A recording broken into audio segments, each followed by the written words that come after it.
Well, certainly a messy start to our Sunday morning after we picked up several inches of snowfall last night. We're getting reports of anywhere between about 4 and as much as 7 inches of snow across western Mass. Of course, if you guys want to tell me what you guys are seeing across the area, whether you're in the valley or in the hill towns, you can go ahead and comment on any of my Facebook posts I've posted so far today, or you can email tips@westernmassnews.com or weather@westernmassnews.com. I'd love to know what you guys are seeing. Right now, as we take a look at our radar, you can see that we do have some freezing rain and sleet across the area. There's a little bit of a lull in activity right now ongoing in the lower valley. I just looked outside a little while ago and we do have some freezing drizzle out there, so it's fine enough to where the radar isn't really picking it up, but we do have that icy layer that's starting to form on top of the snow and sleet that we picked up earlier this morning. So we do have a little bit of some freezing rain as well as some sleet and even some snowfall still ongoing across portions of Franklin County. Now we do have that lull in activity, but it will eventually start filling back up as we head into the afternoon. The hill towns are going to hang on to freezing rain a little bit longer as we head into the afternoon as they struggle to get up to 32 degrees.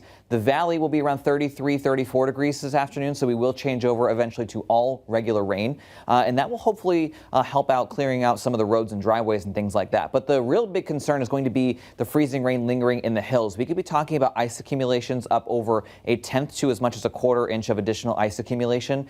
So that could be weighing down tree limbs and power lines. So there could be some isolated power outages from that. And then our attention now turns to the fact that we're going to be turning very windy later on tonight into tomorrow. So I do want to spend this weather hit focusing on the wind that we're going to be expecting to see later on tonight.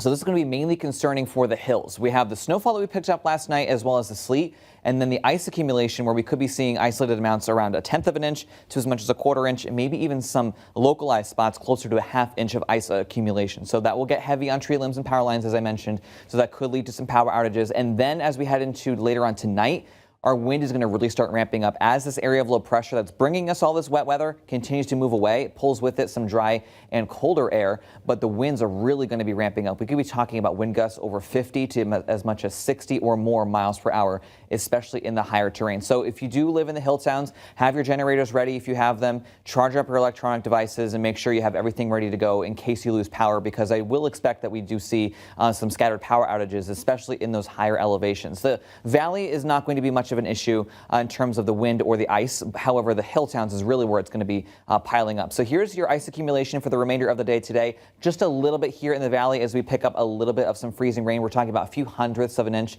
Still could lead to some icy conditions, but we will eventually change over to rain as temperatures inch up above freezing. But look at these hill towns: Charlemont, Worthington, Blandford, your Chesters, your Chesterfields, all these hill towns here. We're going to be dealing with those ice accumulations a little bit higher as they do expect to see freezing rain lingering there for longer. So the worst places, I would believe, is going to be getting into northern and eastern Berkshire County, as well as western Hampshire, Hamden, and Franklin counties. We're going to be dealing with the highest ice accumulation amounts. Even up towards the Vermont border and then getting back into these Worcester Hills, we could be dealing with some of those ice accumulations. Then we turn very windy. In fact, there's a high wind warning in effect for all of western Mass that starts tonight at 7 p.m. and lasts until 7 p.m. tomorrow due to wind gusts expected to top over 50 or even 60 miles per hour at times. Again, the best chances for those highest wind gusts once again in the hills, the same locations dealing with the icy accumulations. So as we take a look at our wind forecast, right now our winds are coming in kind of out of the east and northeast right now. As we head into the rest of the afternoon and into the early evening, we are going to continue to see these winds kind of calming down a little bit more, but they're going to be in the process of switching direction.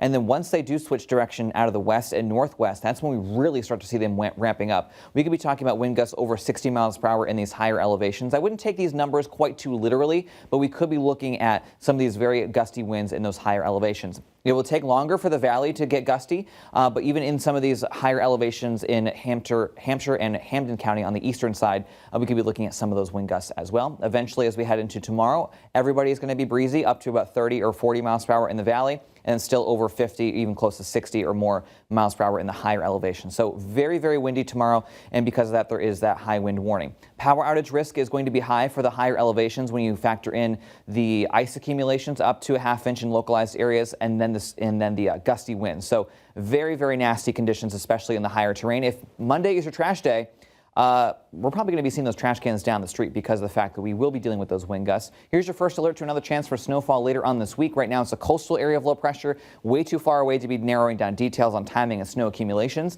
However, that is the next thing that we're going to watch once we get through what we're dealing with this weekend and into tomorrow. So tomorrow is another first alert weather day.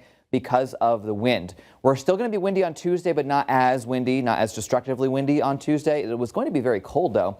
Cold and dry for your day on Wednesday. There's that chance for snow on Thursday, and then perhaps by next week, and hopefully, fingers crossed, we have a quieter weather pattern on tap. All right.